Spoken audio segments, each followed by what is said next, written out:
জয়গুরু। মনে রাখবি, যারা জীবনে অগ্রগামী হতে চায় তারা সামনে, পিছনে, আগে, পাশে কে নিন্দে করছে, কে পেছনে লাগছে, কে গালাগালি দিচ্ছে এসব দেখে না। শুধুই ঠাকুরের কাজের দিকে লক্ষ্য রেখে এগিয়ে যায়, তারাই জীবনে অগ্রগামী হয়। আর যারা আসে পাশে কান দেয়, পেছনে লাগছে দেখে, এসব দেখে তারা লক্ষ্যভ্রষ্ট হয়ে যায়, চারিদিকে ছড়িয়ে পড়ে, নিজত্ব হারায়।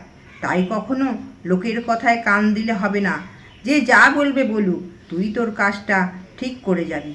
পরম পূজ্য পাদ ও শিশি আচার্যদেব। স্থান বর্দাবাটি, নাটমণ্ডপ।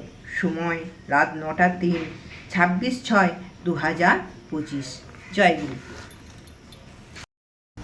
গুড মর্নিং, শুভ সকাল। আজকে আবার চলে এলাম নতুন দিনে আর একটা নতুন কিছু বকবক করতে। আজকে হচ্ছে বুধবার, সকাল 8টা 15 বাজে। আজকে শুরু করলাম ভিডিওটা আমি এই ছাদ থেকে, বৃষ্টির দিনে রৌদ্রোজ্জ্বল দিন দেখার জন্য। জানি না কতক্ষণ সূর্যদেব থাকবেন, ওই জন্য তোমাদেরকে দেখিয়ে দিয়েছি তাড়াতাড়ি। এই দেখো, ওই দেখো বজরংবলির পতাকা উঠছে, ওই দেখো সূর্যদেব চকচক করছে। আমাদের জামা কাপড় অল্প আছে, মেলবো।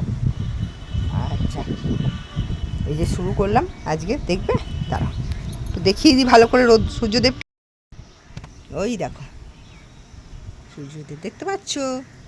এই দেখো, দেখো বন্ধুরা, দেখতে পাচ্ছ?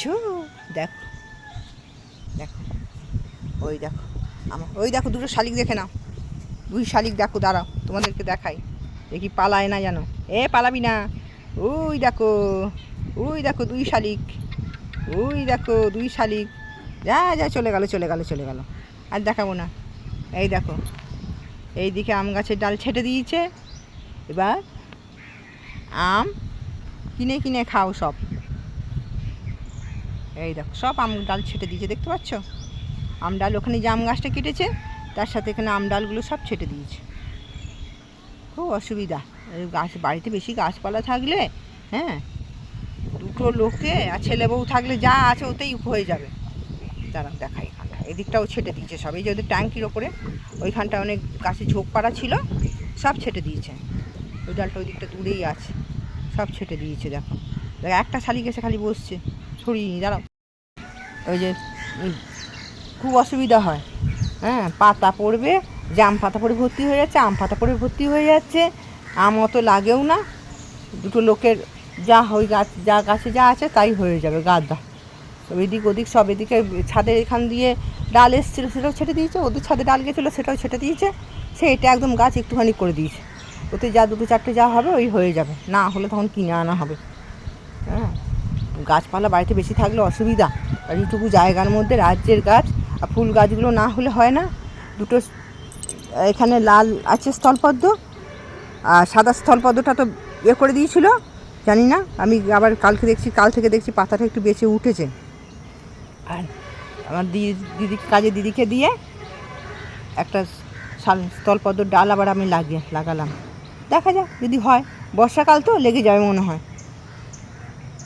হচ্ছে, যা লেগে যাবে। চলো সারাদিন সঙ্গে থাকো।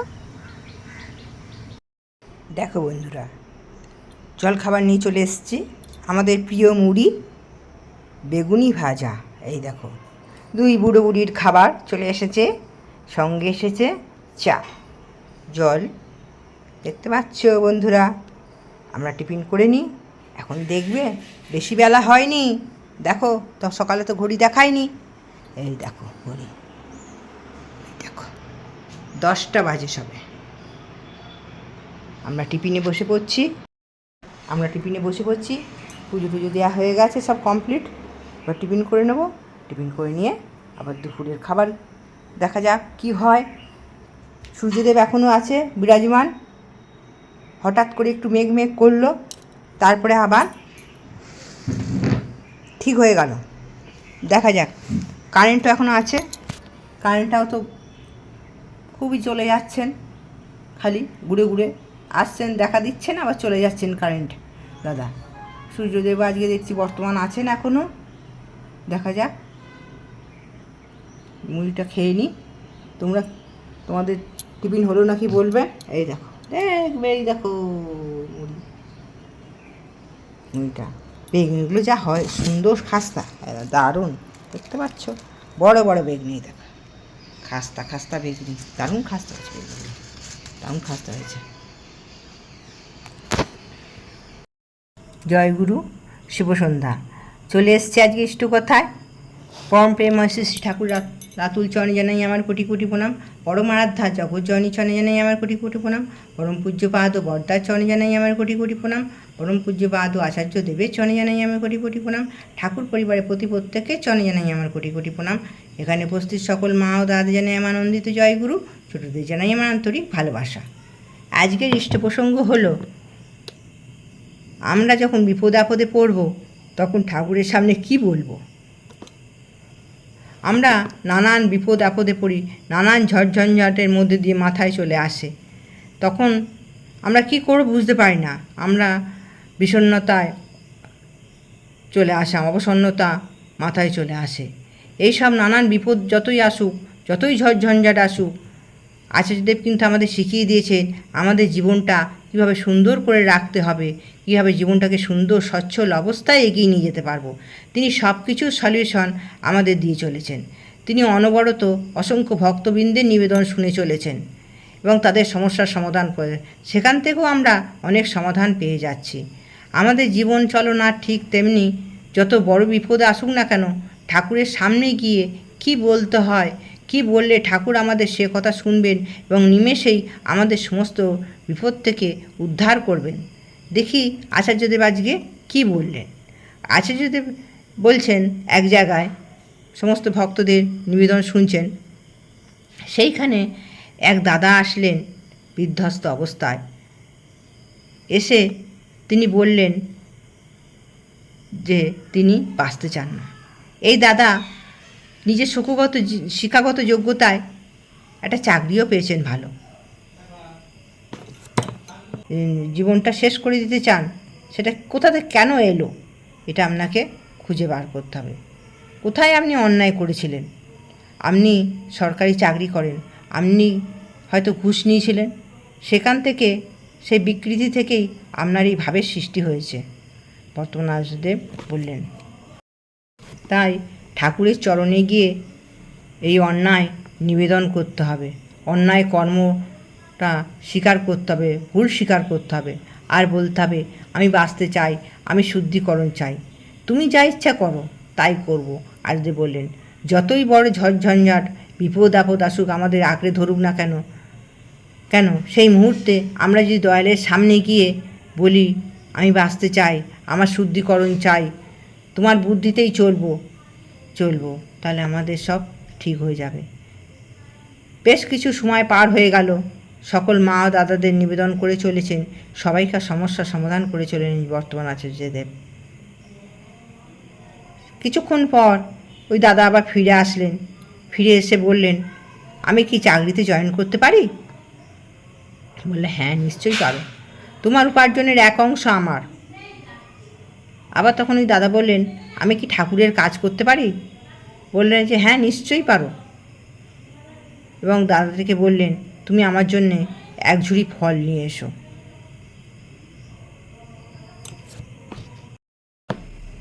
এবং বললেন, তুমি অন্য কারুর আর পরামর্শ নিয়ে চলা যাবে না, তুমি আমার পরামর্শতেই সবসময় চলবে, দাদাটিকে বললেন।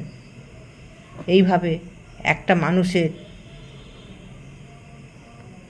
পরম বিপদে যখন সে পড়েছিল, তাকে মৃত্যুর পথ থেকে তাকে বাঁচিয়ে নিয়ে এলেন এই আমাদের বর্তমান আচার্যদেব। তিনি চান যে আমরা যেন দয়াল ঠাকুরকে সবসময় সঙ্গে রাখি, সদা সর্বদা ইষ্টের কাজের মধ্যে দিয়ে চলি, ঠাকুরকে সর্বদা স্মরণে রাখি, মননে রাখি।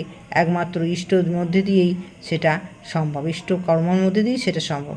নানান কাজের দায়িত্ব দিয়ে আমাদের ইষ্টের সাথে বেঁধে রাখেন তিনি, যাতে আমরা অমঙ্গলের দিকে ঢলে না যাই, পারিপার্শ্বিক সকলের মঙ্গলের ছত্র ছায় যেন আমরা থাকি, যাতে আমরা অমঙ্গলের দিকে ঢলে না যাই, মঙ্গলের সাথে যেন আমরা এগিয়ে যেতে পারি। আমি বাঁচতে চাই, আমার শুদ্ধিকরণ চাই, তোমার ইচ্ছাতে চলতে চাই। ঠাকুরকে সবসময় কথা এটা দিয়েছি, তাই তার বিধান মতোই চলতে হবে। কারণ দয়ালের সামনে কথা দিয়ে বারবার ভুল করলে ঠাকুর বলেছেন অনুশোচনা করো, কিন্তু সেই অনুশোচনা করতে হয়, সেই কাজ আর করো না। আমরা ঠাকুরের সামনে যখন এই কথাটা দিলাম, তাহলে ঠাকুরের কথা মতন আমাদের চলতে হবে, তাহলেই আমাদের জীবনযাত্রা সুন্দর একটি চলন হবে। কোনো বিপদ আমাদের ছুঁতে পারবে না, কোনো ঝঞ্ঝাট আমাদের মাথার উপর দিয়ে চলতে পারবে না। ঠাকুরকে মাথায় নিয়ে চললে, ঠাকুরের আদেশ মাথায় নিয়ে চললে। আজকে আমার ইষ্টকথা এখানেই শেষ করলাম। জয় গুরু। সবাই সুস্থ থেকো, ভালো থেকো। এ দেখো বন্ধুরা, চলে এসেছি। এখন বাজছে রাত 8:30। আচ্ছা, দেখবে একটা জিনিস, দেখবে? তারা দেখাই তোমার। লেবুটা আবার ভেসে গেছে, তাহলে বলো এটা কি? সকালে ডুবেছিল, তাহলে বলো এটা কি বলে? সকালে ডুবে গেছিল, রাত্রিবেলা আবার ভেসে গেছে, তাহলে এটা কোন বিজ্ঞানের কথা বলো তাহলে। ওই জন্যে বলি, এই দেখো এতক্ষণ হারমোনিয়াম নিয়ে চেঁচাচ্ছিলাম, ওই যে হারমোনিয়াম নিয়ে, দেখতে পাচ্ছ? দাঁড়া, ব্যাক ক্যামেরা দেখ।